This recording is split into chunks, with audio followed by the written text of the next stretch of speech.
and welcome to Olivia's Book Club, the podcast. I'm your host, Olivia Fierro. Thank you so much for being here to talk about books and all of the stuff we love. And Margaret is going to be giving us some great book recommendations a little bit later, inspired by the book we're talking about today.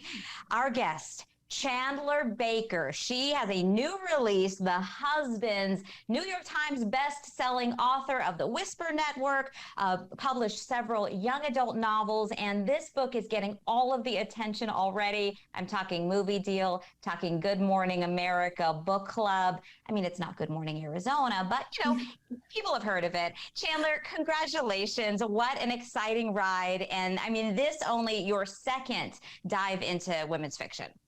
Yes, thank you. I know it's sometimes launches of books can feel very quiet, but the book came out yesterday and I will say it felt very loud. I got to hear from a lot of people, got to see a billboard with my book on it. It was just very fun. So all good over here this week. It doesn't get bigger than a Times Square billboard and all of the buzz of all of this going on. So that's got to be so affirming because you put all this time in. And one of the things that I have found so interesting talking to some of the novelists that we've had the opportunity to speak with is that quiet process of writing and sort of that solitary, you know, here I am creating this baby and then I'm putting it out into the world. And you just have to wait and see how it's received. And so here you're getting kind of that warm embrace that everybody would want. Yes, it's so true. I actually say it in those words to myself. It's like the loud moments are made in the quiet moments. Like you have to have, I have quiet years, I feel like, and then it's followed by a loud year of the book coming out and promoting it. But you can't get that unless you're spending the time at your desk alone, very solitary, just inside your head. And then if you get lucky, then it comes out and you have a loud year. For those of us who are listening or those who will be listening, and this will be a new book, hopefully they'll likely be familiar with the Whisper Network and be anticipating reading The Husbands or just digging into it. Talk a little bit about your background, because you are kind of, I mean, you are such a multi-hyphenate. You're an attorney, you're a published author, you've got family responsibilities. How do you juggle it? And how crucial is this law background to the work that you're putting down on paper? Yeah, so I was pursuing becoming a published author parallel with becoming a lawyer. So I was going to law school, starting my legal profession at a law firm here in Texas at the same time as I was writing books. So they've really gone step by step together, which has not been easy, as you can imagine, because being like a first-year associate at a law firm is very demanding. It's hard, I think, having any first job out of school. There's such a steep learning curve. It feels like you're drinking out of a fire hose. And then to also trying to be publishing my first book at the time was very difficult. And I made it work throughout my career by setting timers. I'm a big believer in just setting 15-minute timers where I find space, where I don't look at my email, where I feel like, okay, I can get away with giving myself these 15 minutes and I will work on my writing during that time. And then I'll go back to my day job. So that's really how I made it work throughout my legal career. 2 years ago, I did get to stop practicing full time, but I had written Whisper Network with a young daughter while working full time at the law firm. And, you know, I remember telling my friends after the process of writing that proposal and selling it, I said something like, oh, that wasn't so bad. You know, I handled that fine. It was okay. And they turned to me and they said, Chandler, you were a nightmare. Like, you looked like you were falling apart at the seams. It was not okay. Let me give it to you straight. Yes. I guess you need people to be real with you. And eventually I did sort of reach a critical point where I was like, okay, I need to make a choice. And now, you know, I work a little bit hourly for my former law firm, but certainly not at the level I was working before. That's probably very smart. Certainly you're super successful in your second career, so it makes sense. I read this first. I was just dying to read this. And I absolutely loved it. We'll talk about it in just one moment, but because I enjoyed this so much, I went back to listen on the audiobook to Whisper Network.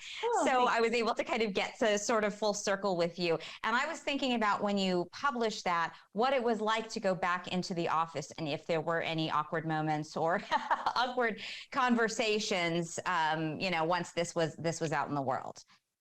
Yeah. Yes. I always say I certainly could not have written these books if it weren't for practicing law, because I needed that sort of authenticity to understand what it was like being a working woman in a real office environment today. So, my law firm was generally pretty supportive when I went back to work after the book. I don't know if they knew much about what it was about before it came out.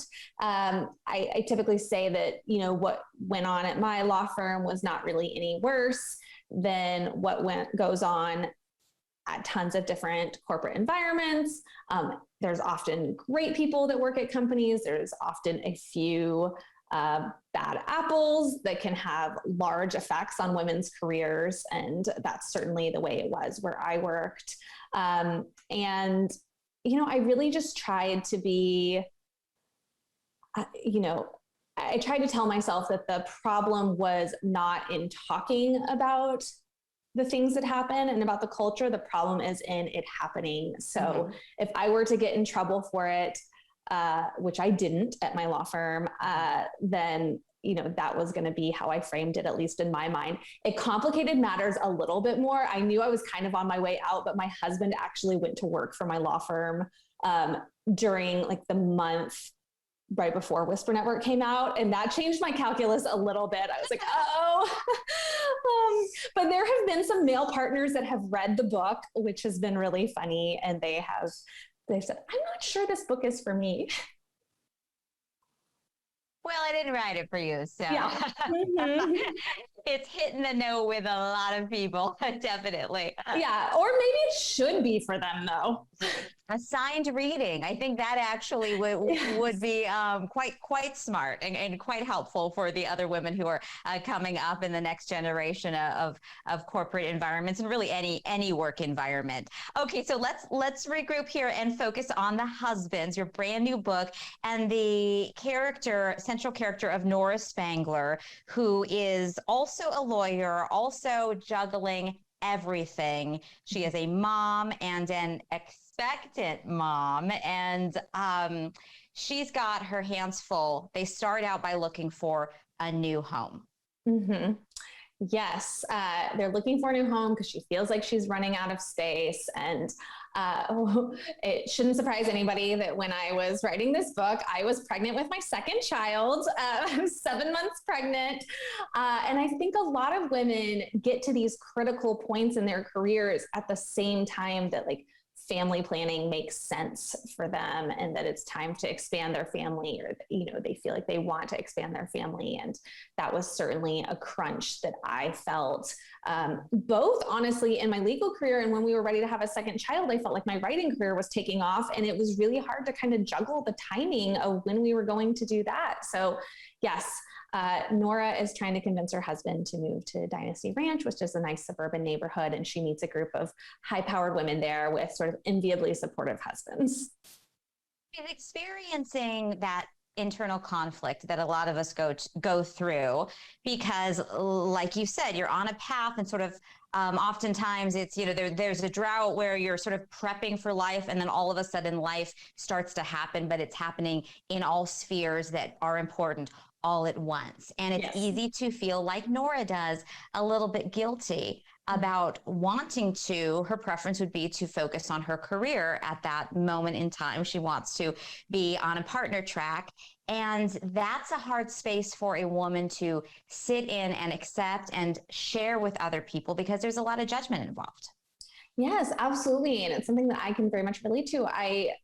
There was a time after the birth of my first child, my daughter, that I considered actually going to my bosses and asking for a reduction in pay because I just felt like I was failing a little bit at home and I was failing a little bit at work.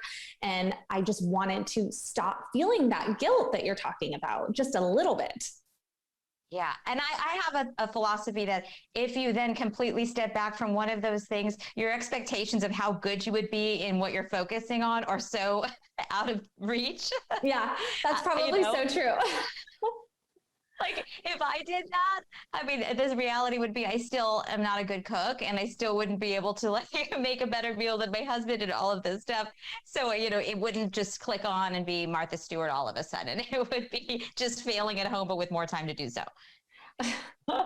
Yeah, I do think I would have high expectations of myself too, though. I think that that's probably not fair to the stay-at-home moms, because I feel something I talk a little bit about in the book is that for people that do stay at home with their kids, well, shouldn't we define their jobs as like 9 to 5 and then the rest is, because I think I would feel like I had to dedicate all my time to 23 hours. Yes, to helping the family run. And sometimes work can sort of be like a safe harbor, like a way to guard against that. Give me an excuse and a reason to set some boundaries there that should be natural. Yes. It made me think of there's a book, Fair Play, Eve Rodsky. Are you familiar with it? Yes. Yeah. And I spoke with her when she was on her book tour, and it was that concept of how valuable the time is and the invisible work that we're doing at home, and how oftentimes, mostly, it's just not equitable and nobody's noticing those little things because we don't have time to point them all out. Yeah, absolutely. I mentioned Fair Play by Eve Rodsky in my author's note as something that inspired the book, because my girlfriends and I went on a girls' trip and we were all reading that simultaneously. We just like talked about it. And I thought, oh, there's something here, just how much we're talking about this. So Nora's husband, Hayden, is not a bad guy by any means, but he's a regular guy. He is not as observant of the little things and feels more entitled to taking some time to unwind for himself, which is a very familiar story for couples all over, I'm sure, the entire world, not just in the US right now, modern day. So talk to me about developing Hayden and Nora's relationship and how you floated this relationship with your own husband. Was there, a dish incident or a diaper incident or something that kind of, found its way into the pages when you were crafting him? Yeah, Nora and Hayden's relationship was really important to me because I think they do have a good relationship.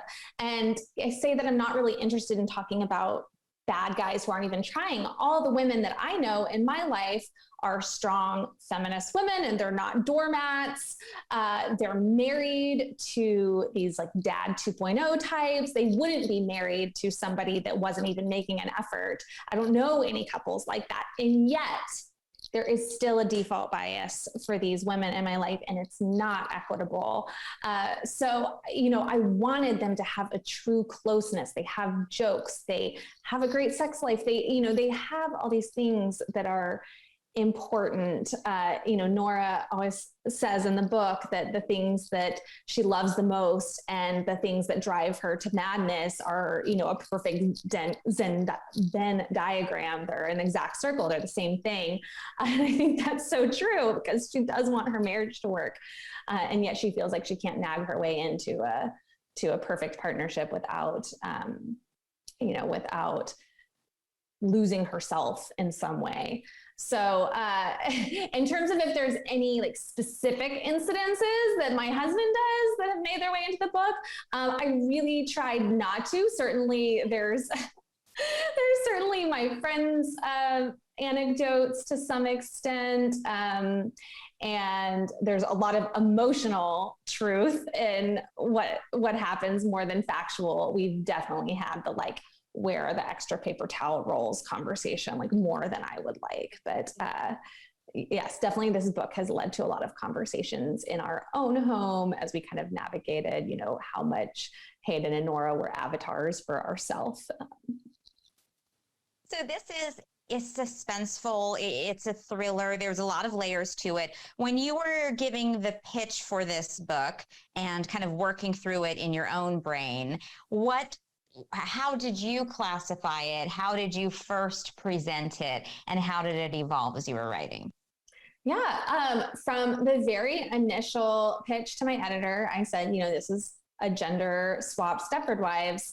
And that's how I pitched it. And, you know, as we talked, like this was kind of a big swing for me because Whisper Network is very straight contemporary. It's very grounded. I mean, the work environment's maybe a little bit heightened, but overall there's nothing sort of awry about it. And the husband's is a little bit quirkier in that way. But my editor is in a very similar life stage as I am. We've had babies at the exact same time, and she instantly got it. She was like, yes, I know what you're saying. So the trick then is that we both really wanted to try to use this kind of heightened concept, but keep it as grounded as possible. And I think that's kind of part of the fun of the concept is that you see these husbands, we knew we didn't want robot husbands or anything like that, but you see these husbands in Dynasty Ranch doing things that are actually quite benign. Like there's nothing that crazy about a man organizing a closet or remembering the teacher's end of year gifts or knowing that it's picture day. There's nothing that should be creepy about that to us, but we're bringing our own social narrative to the table that we think, oh gosh, something has to be off. I mean, how can this be? And I think that that's so funny to play with. Well, and it's not only that they're doing it, they seem to get true joy out of it. I mean, there's a passion for it all. Yes. And I think that they constantly say, you know, she works so hard about their wives. They're seeing the 100%. They're seeing the full picture of the labor that needs to be done and coming to it without sighing and acting put off by it. Right. It's one thing to share in responsibilities when it's accompanied by an eye roll or a huff or a puff or, you know, some kind of body language that is less than enthusiastic. Yeah. And it's another for what these men keep saying over and over again is giving the incredible credit to their wives for how much she works so hard. She works so hard. That's the default, is really putting them on a pedestal for the work that they're doing. So how did you create and what were some of this female group in Dynasty Ranch that was the most fun to create or craft? Who was your first one that you thought about that, you know, would be the interaction with Nora, and how satisfying was it? Cornelia was the first person that I came up with, and her backstory sort of continued to evolve as I worked on the book.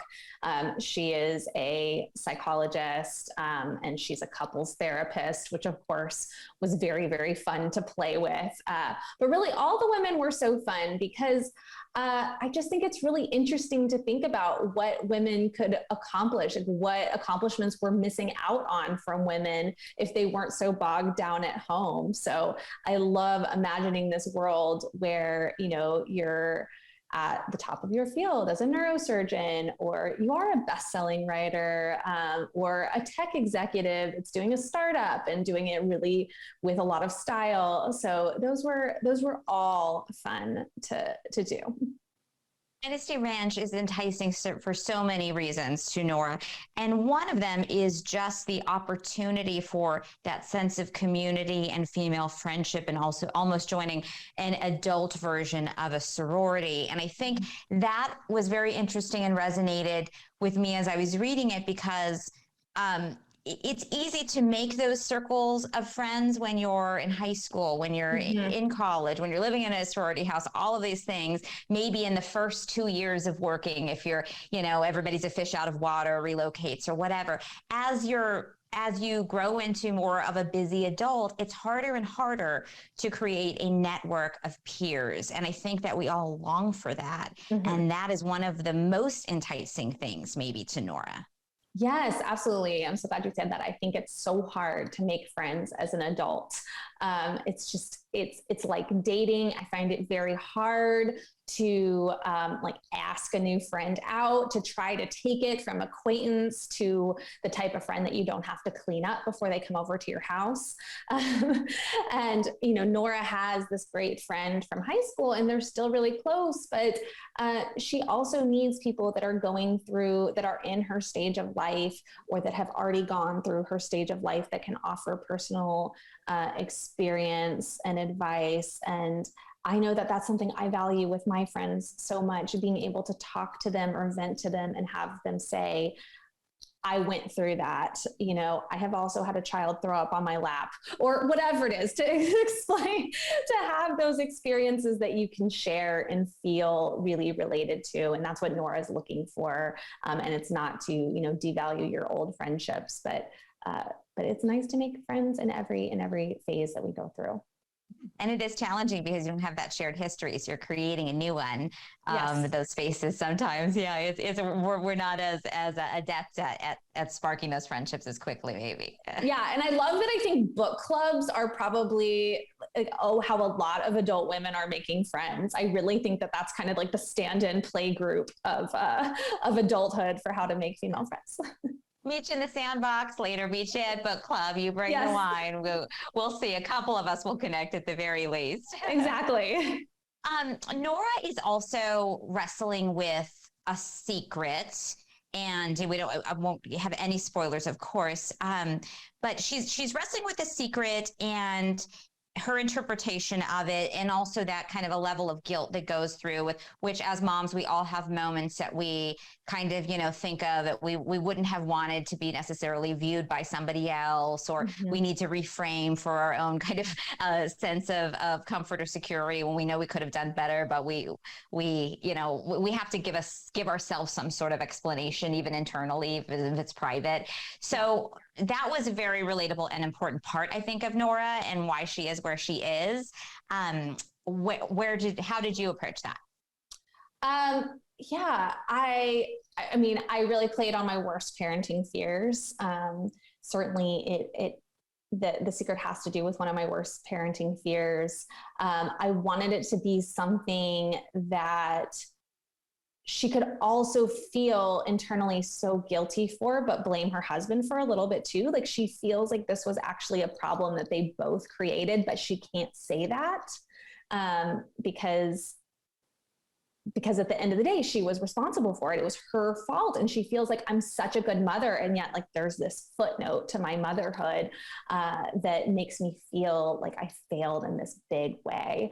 And like, I was writing this partly right after my son was born. I was finishing the book up.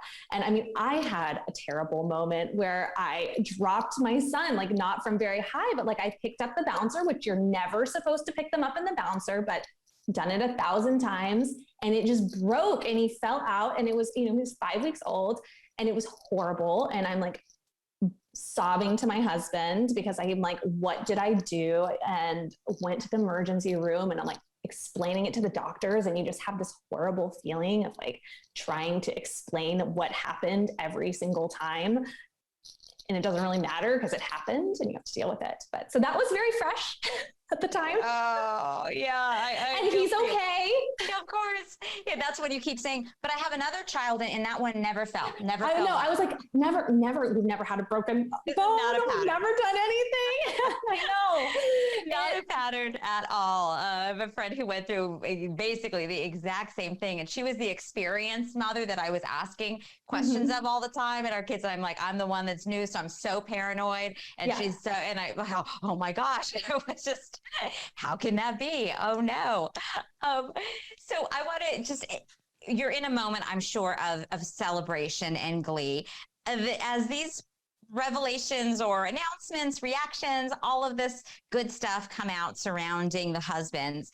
How do you process this? How do these phone calls go? I mean, and I guess this is not a new ride for you because you got the call from Reese Witherspoon's company for Whisper Network. So, I mean, at what point do you just go, okay, I'm almost expecting this, or are you still just floored each time? Oh, I'm still floored each time. I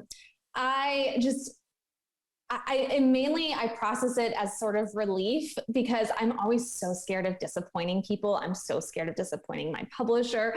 I'm so scared of disappointing my agent. All these people, like, they want the book to do well. I want the book to do well, but I want it to do well for those reasons often. So when I get the call that something like this happens, like Good Morning America, I just feel this flood of relief because I'm like, okay, at least we have this.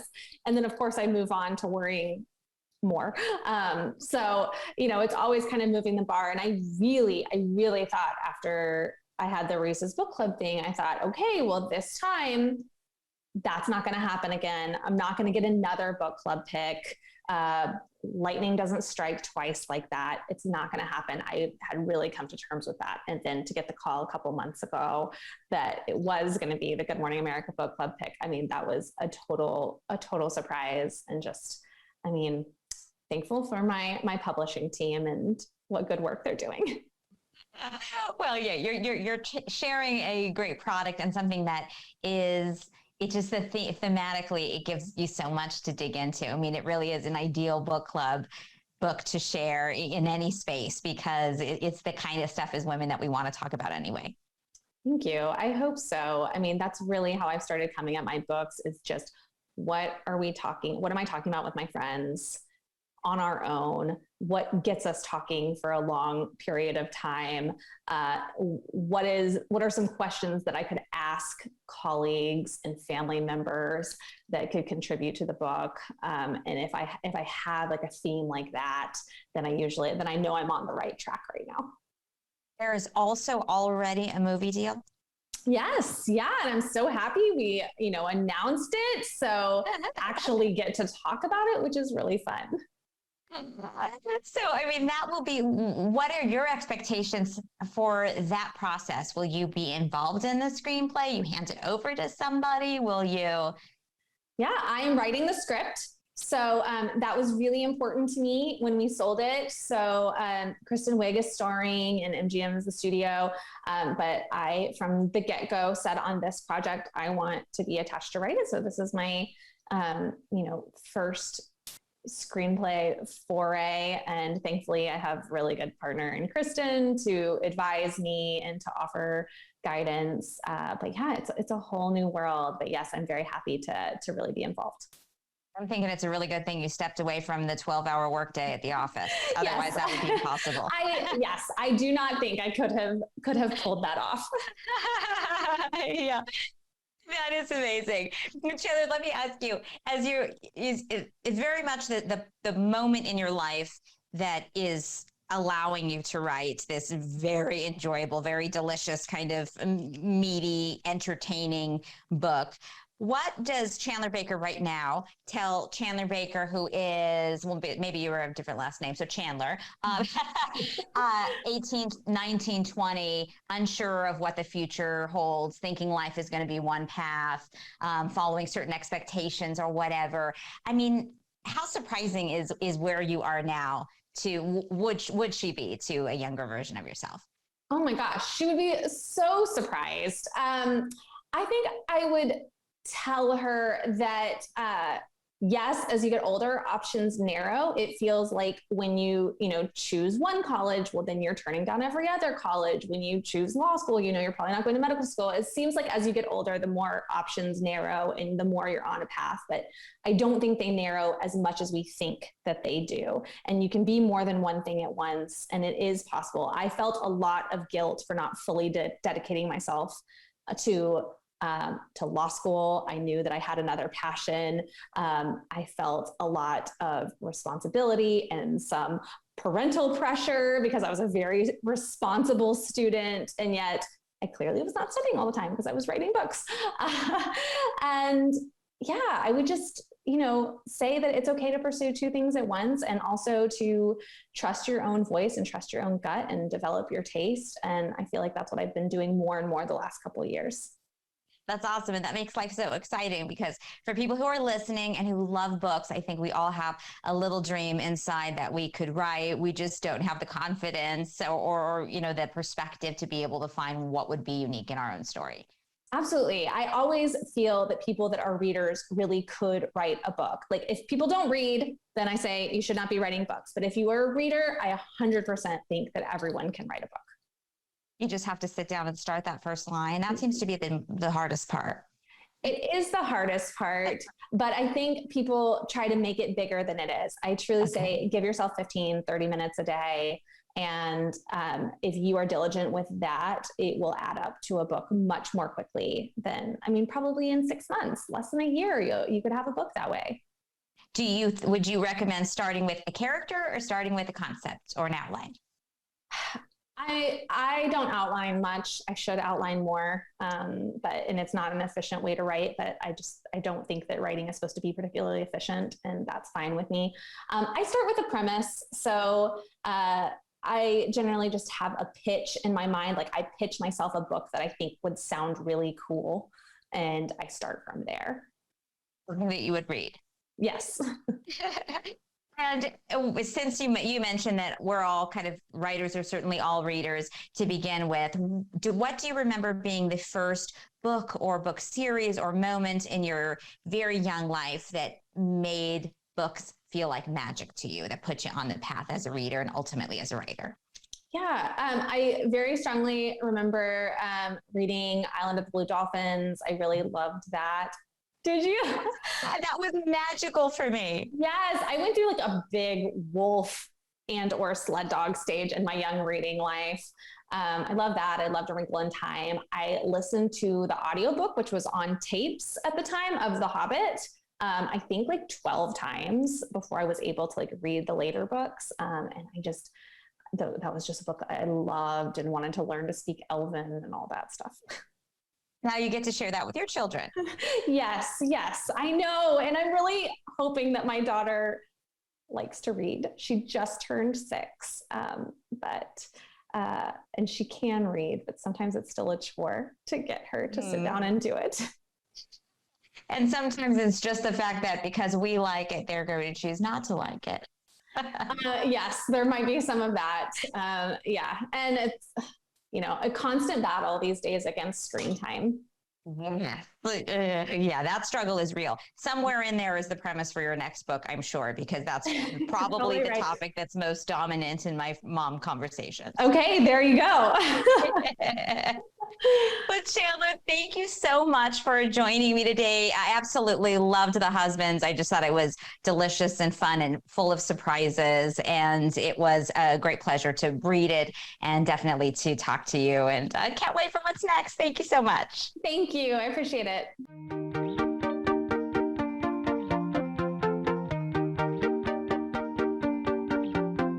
Just wrapping up a conversation with Chandler Baker, the author of The Husbands, her follow-up to the Whisper Network. And I thought this book was really fun and really good. And Margaret, it was, especially going back when you're reading somebody's second book, and obviously she had published YA before, her second book, then going back to read the first, I really thought that there was a lot of growth in the writing as well. I thought that the characters of the husbands were much better developed than in the Whisper Network, even though I found that to be enjoyable as well. So this was a blast for me.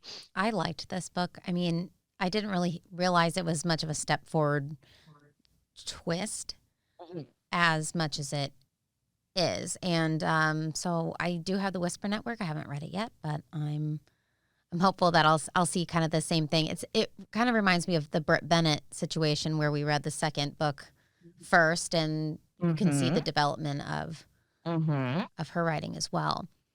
I think it's interesting.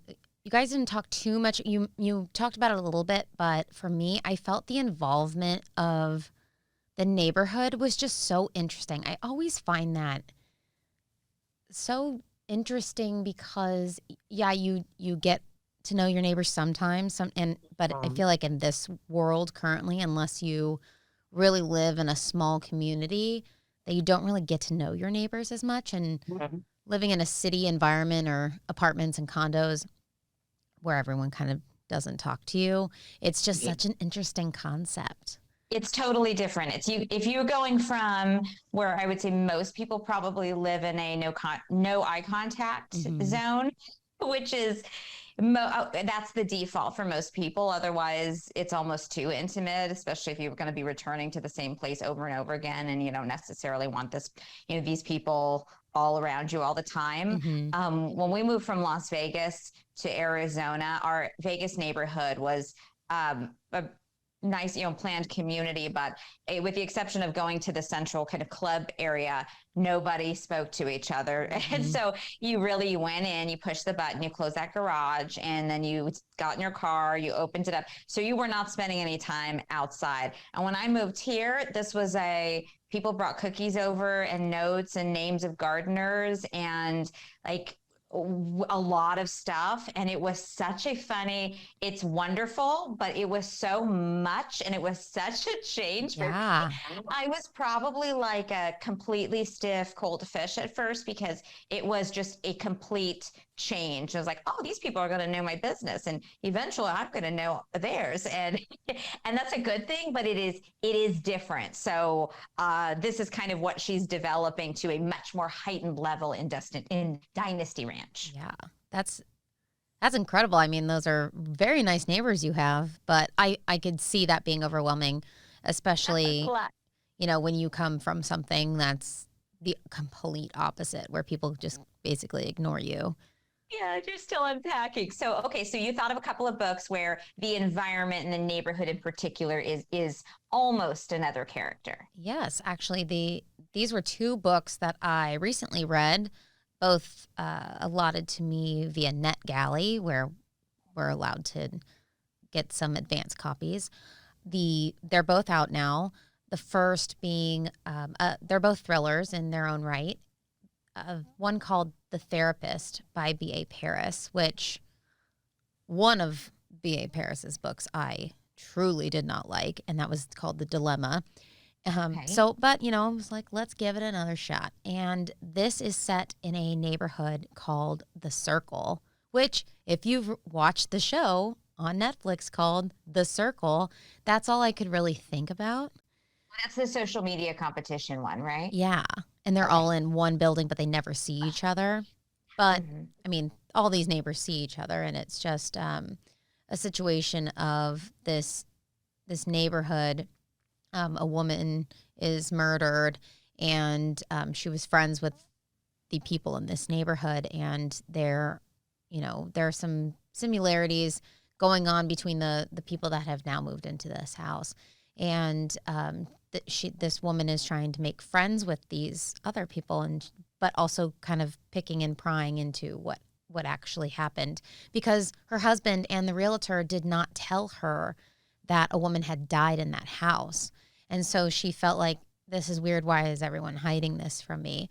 And it just kind of delves into that. And all of the neighbors are involved in either the secret keeping, or they know something, or other instances of that. But they are very tight knit, and that's what The Circle is all about. And but the book is called The Therapist, and so there's therapy involved in there somehow. I'll let y'all decide if you want to read that. That's quite a few parallels. There's definitely therapy involved in the husbands, and there's also an incident in the neighborhood.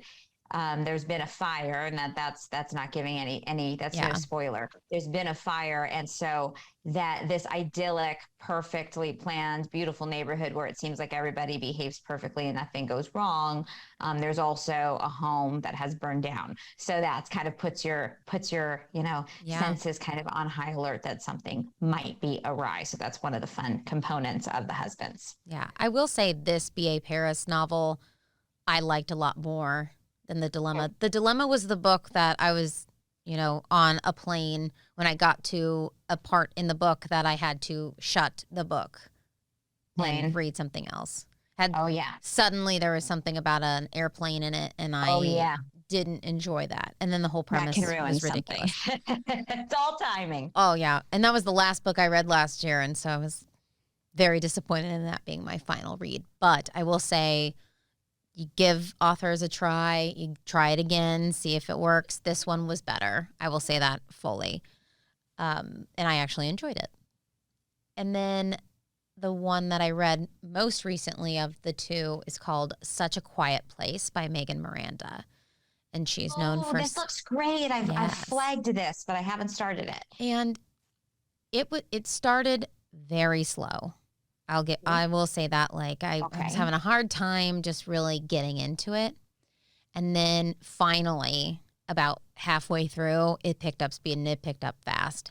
And I really enjoyed it. And at the ending, I really did enjoy it overall. I gave it 4 stars. So this is a neighborhood, a planned community that is very small, that it is connected to a university. It's kind of a university town. And so a lot of the people in the community also work at the university. And this woman is from the neighborhood, is convicted of murdering the neighbors that she was dog sitting for. The video caught of her or a woman or somebody that she got convicted based on this video and different evidence of murdering this couple. Well, then her conviction was overturned, and she goes back to the neighborhood to kind of not wreak havoc, but kind of be in their faces about it, and while also trying to find out who set her up or what really happened. And so it's slow there. It's just a lot of her tauntingness happening for a while. And then something happens again, like halfway through the book, and then everything starts moving fast. But I mean, it is everyone in the neighborhood is involved. And they're commingling at the pool a lot. The pool, community pool being a big central piece of the novel. So it's very intriguing, and I really enjoyed it at the end, the last half for sure. Okay. So Such a Quiet Place. Such a Quiet Place, Megan Miranda. Both of these books came out in July.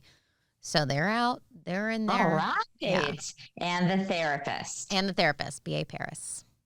Yeah. Hey, we're so current. It is really great to be able to get those early releases. Yeah. Well, I'm glad. I'm happy to be current because I want to make sure people are getting recommendations of books that, there are going to be some classics, some older books, but also ones that are really fresh right now. There are hundreds of books coming out all the time. And so it's just nice to hear about the new ones that you can kind of sift through a little bit. Yes. And then it is always fun if you find something that you like, then it's kind of going through that catalog of what have they done before that I missed? And does this need to be added to my TBR? And sometimes they do. And I will say, Megan Miranda, I read another of Megan Miranda's books that I also did not like, but again, gave it another shot and really liked this book. So that's my plea to the world of, okay, if you read one of their books and you really aren't into it, maybe try a second one. If you're really not into it, then maybe stop. That's on you if you'd like to make that decision. But give it another shot. Sometimes one book is not going to touch you in the same way that another one would. Yeah. I mean, it's all theme, and it's also, as we say, sometimes it's also when that book is hitting you, where you are in your space, in your life, what you've just read, what you kind of needed. I mean, a lot of it is timing and environment as well. Absolutely. I will agree. This was fun, Margaret. Yeah. The one thing I wish I'd asked Chandler about was, as I was thinking about this book, I kept thinking of The Real Housewives of Dallas. Oh, yeah. Don't ask me why. But it was funny because I was picturing one of the communities, the place where Cameron lives. That's just, incredibly super perfect, very, very posh, like they call it the Beverly Hills of Dallas. And I know this is set in Austin, and the author lives in Austin, but it kind of made me think about sort of the presentation of Texas women too. I lived in Texas for a couple of years, and you're so forward facing in terms of always making sure that you seem presented and have it all together. Yeah. There, even more so than in other places across the country, I think. So that's kind of a fun element too, if folks have any familiarity with a show like that, or having lived there, you'll kind of feel that sense of tension that Nora experiences nonstop. They definitely give that vibe in the show as well, like especially in the beginning of seasons with Cameron and Brandy, who does not live in that neighborhood. And I think Cameron actually moved out of that neighborhood into that new house. Oh, that's right. Yeah. So wonder how she's feeling about that right about now. Well, this moment with Margaret was awesome, and now I have more that I have to add to my list. Sorry. And of course, she's moving through the TBR faster than I am.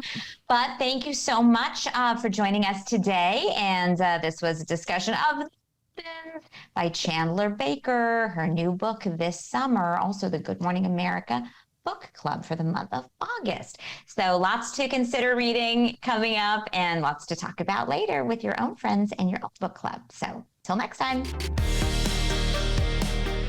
I'm your host, Olivia Fierro. Our producer is Margaret Stewart. We want to hear from you, so send us an email to oliviasbookclub@azfamily.com. Let us know what you're reading, and check out the Olivia's Book Club Facebook group, or you can follow along on Instagram at olivias.bookclub, or Margaret is at Overbooked and Overdue. Make sure to rate and subscribe to this podcast, and please tell your friends.